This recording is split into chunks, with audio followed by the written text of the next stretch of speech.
জানুয়ারি 1978 ইরানের রাষ্ট্রীয় সংবাদপত্রে দেশটির নির্বাসিত ধর্মীয় নেতা খোমেনির নৈতিকতা নিয়ে ছাপা হয় একটি নিবন্ধ, যার প্রতিক্রিয়ায় দেশ জুড়ে শুরু হয় অস্থিরতা। হাজার হাজার মাদ্রাসার ছাত্র ও বাজার পেশাজীবী সম্প্রদায় তীব্র প্রতিবাদ জানিয়ে মিছিল বের করে। ইরানের শাহ সরকার সেনাবাহিনী দিয়ে তা দমনের চেষ্টা করেন। নিহত হয় অনেক ছাত্র।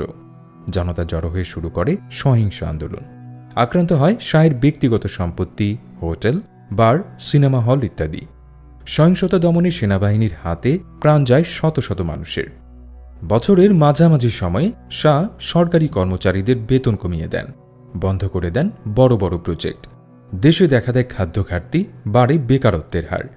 চাকরির খোঁজে তেহরানে আসা বেকার জনতা যোগ দেয় শাহ পতনের আন্দোলনে। এবারও শাহ তার বাহিনী দিয়ে সে আন্দোলন দমনের চেষ্টা করেন, হত্যা করেন বহু আন্দোলনকারীকে। কিন্তু আন্দোলন থেমে থাকেনি। বছর শেষে ডিসেম্বরে আন্দোলনের তেজ আরও বৃদ্ধি পায়। তেমনি এক আন্দোলনে 2 ডিসেম্বর নিহত হন 700 জন। 12 ডিসেম্বর তেহরানে জড়ো হন 20 লক্ষ মানুষ। কিন্তু এবার সেনাবাহিনী জনতার পক্ষাবলম্বন করে। শাহ পরিস্থিতি শান্ত করতে নতুন প্রধানমন্ত্রী নিয়োগ করেন। খোমেনি তা প্রত্যাখ্যান করেন, ডাক দেন ইসলামী শাসন প্রতিষ্ঠার। 1979 সালের 16 জানুয়ারি চিকিৎসার জন্য শাহ দেশ ত্যাগ করেন, কিন্তু তার আর ফিরে আসা হয়নি।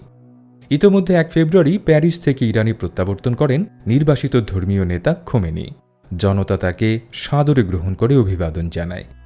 11 ফেব্রুয়ারি পাহলভি রাজবংশের অবসান ঘটলে সেনাবাহিনী নিরপেক্ষ অবস্থানে চলে যায়। একজন ধর্মীয় নেতার নেতৃত্বে পতন ঘটে পাহলভি বংশের শাসনের। সফল হয় ফরাসি বিপ্লব ও বলশেভিক বিপ্লবের পর তৃতীয় বৃহত্তম বিপ্লব, ইরানের ইসলামী বিপ্লব। 1978 জানুয়ারি থেকে 1979 সালের পাহলভি বংশের পতন পর্যন্ত সমস্ত ঘটনার সমষ্টি ইরান বিপ্লব বা ইসলামী বিপ্লব নামে পরিচিত। কিন্তু কেন শুরু হয়েছিল এই বিপ্লব? এই বিপ্লব সমসাময়িক এবং পরবর্তীতে কি প্রভাব ফেলেছিল, তাই জানার চেষ্টা করব আদ্যপান্তর আজকের পর্বে।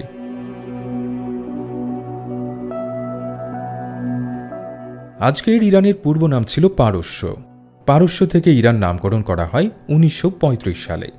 তৎকালীন পারস্যে কাজার বংশের শাসন প্রতিষ্ঠা হয়েছিল 1794 সালে আগা মুহাম্মদ খান কাজারের নেতৃত্বে। নানা চড়াই উতরাই পেরিয়ে পারস্যে কাজার বংশের শাসন টিকেছিল 1925 পর্যন্ত। কাজার বংশের শেষ রাজা ছিলেন আহমদ শাহ। তার শাসনাধীন দেশে দেখা দেয় অস্থিতিশীলতা। উত্থান ঘটে বিভিন্ন প্রতিক্রিয়াশীল দলের, যার ফলে তৈরি হয় জন অস্থিরতা। 1921 সালের 21 ফেব্রুয়ারি কসা ব্রিগেডের একজন সেনা কর্মকর্তা কর্নেল রেজা খান জনগণের পক্ষে অবস্থান নিয়ে তার ব্রিগেডের 3000 সৈন্য নিয়ে অভ্যুত্থান ঘটান। তেহরান দখল করে তিনি সাইদ্রিয়া তাবাতাবাইকে প্রধানমন্ত্রী করার প্রস্তাব দেন। আহমেদ শাহ তা মেনে নেন, সাথে কর্নেল রেজা খানকে বানান সেনাপ্রধান।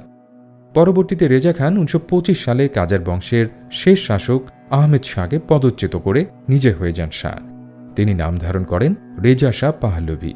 এভাবে ইরানে শুরু হয় পাহলভি বংশের শাসন, যা টিকেছিল 1979 সালের ইসলামী বিপ্লবের সময় পর্যন্ত। রেজা শাহ ব্রিটেনের সহায়তায় ক্ষমতায় আসার পর তিনি ইরানের সংস্কার আনয়নে উদ্যোগী হয়েছিলেন। তিনি তুরস্কের কামাল আতাতুর্কের দ্বারা অনুপ্রাণিত ছিলেন। কিন্তু ধীরে ধীরে শাহ হয়ে ওঠেন একজন একনায়ক।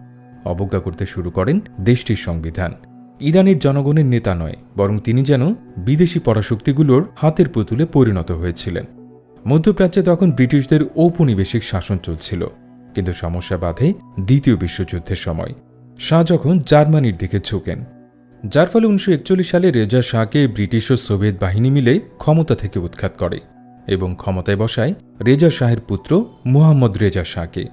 ইরানিয়ান বিপ্লবের মাধ্যমে উলামা গোষ্ঠী ক্ষমতায় আসলে মোহাম্মদ রেজা শাহেরও পতন ঘটে। ইরান বিপ্লবের ক্ষেত্র একদিনে তৈরি হয়নি। শাহের শাসনামলে সংঘটিত বিভিন্ন ঘটনা ধীরে ধীরে ইরানের মানুষদের শাহের শাসনের প্রতি বিক্ষুব্ধ করে তুলেছিল। বলা যায়, ইরান বিপ্লবের নেপথ্যে ছিল একাধিক কারণ।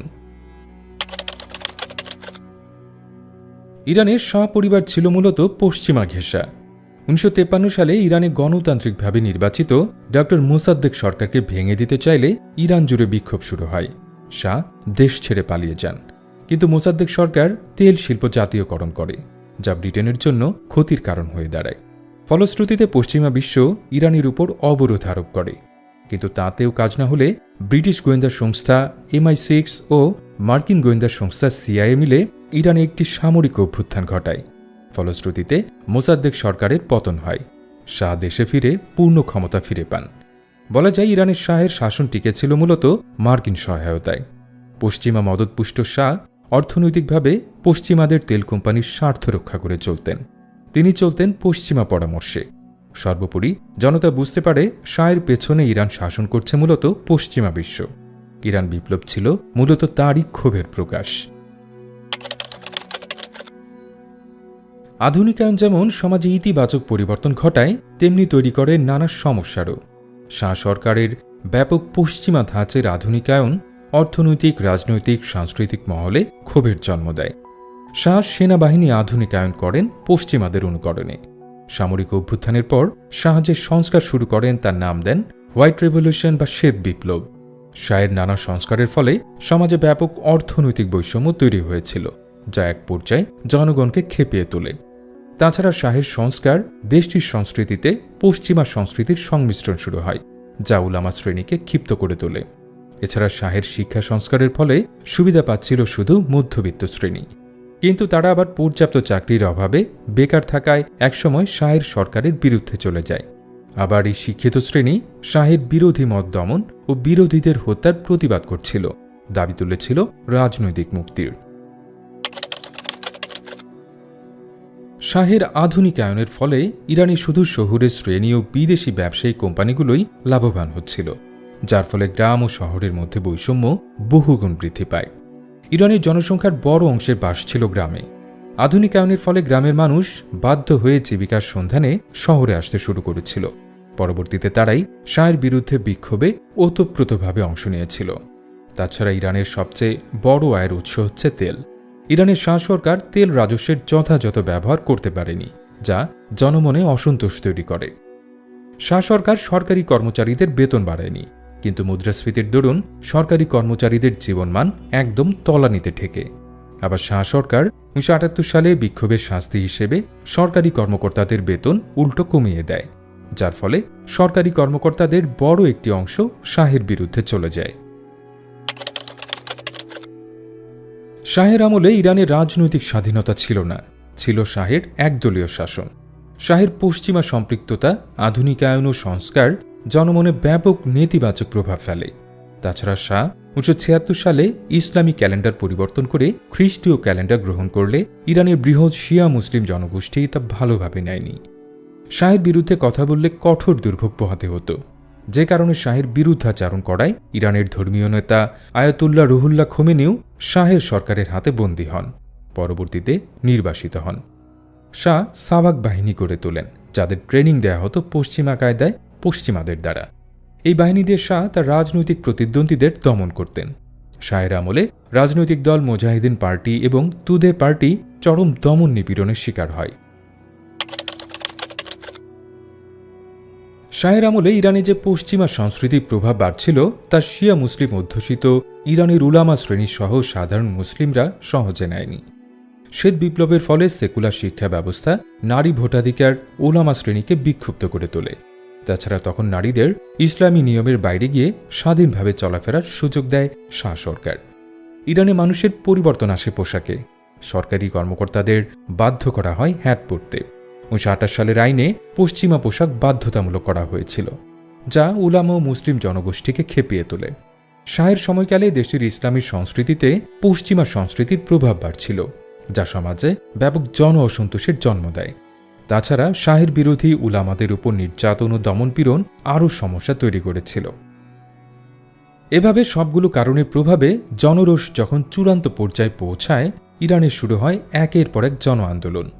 বিক্ষোভে ফেটে পড়ে জনতা, যুক্ত হতে থাকে ইরানের সর্বস্তরের মানুষ। আন্দোলনের নেতৃত্ব দিতে শুরু করেন উলামা গোষ্ঠী, তাদের নেতা নির্বাসিত আয়াতুল্লাহ রুহুল্লাহ খোমেনি। ইরানে ব্যাপক আন্দোলন শুরু হয় 1978 সালের শুরুতে সরকারি পত্রিকা খোমেনিকে নিয়ে বিরূপ লেখা ছাপালে। মাদ্রাসা ছাত্ররা আন্দোলনে নিহত হলে তা আরও বড় আন্দোলনের রূপ নেয়। শাহ সরকার দমন নিপীড়ন চালিয়ে আন্দোলনকে স্তীমিত করতে চাইলে তা আরও বৃহৎ আকার ধারণ করে। শাহ সরকার যত রক্ত ঝরাচ্ছিল, রক্ত দেখে জনতা আরও শক্তিশালী আন্দোলন গড়ে তুলছিল। অবশেষে সেনাবাহিনী শাহের পক্ষ ত্যাগ করে জনতার পক্ষ নেয়। সরকারি কর্মকর্তা কর্মচারী সবাই যখন শাহের বিরুদ্ধে, শাহ চিকিৎসার নাম করে 1979 সালে দেশ ছেড়ে পালিয়ে যান। তার আর ফেরা হয়নি, মরতে হয়েছে নির্বাসনে থেকেই। তারপর 1 ফেব্রুয়ারি 1979 সালে স্বদেশ প্রত্যাবর্তন করেন ইসলামী বিপ্লবের নেতা আয়াতুল্লাহ রুহুল্লাহ খোমেনি। তিনি পরবর্তীতে ইরানকে প্রতিষ্ঠা করেন একটি ইসলামী প্রজাতন্ত্র হিসেবে।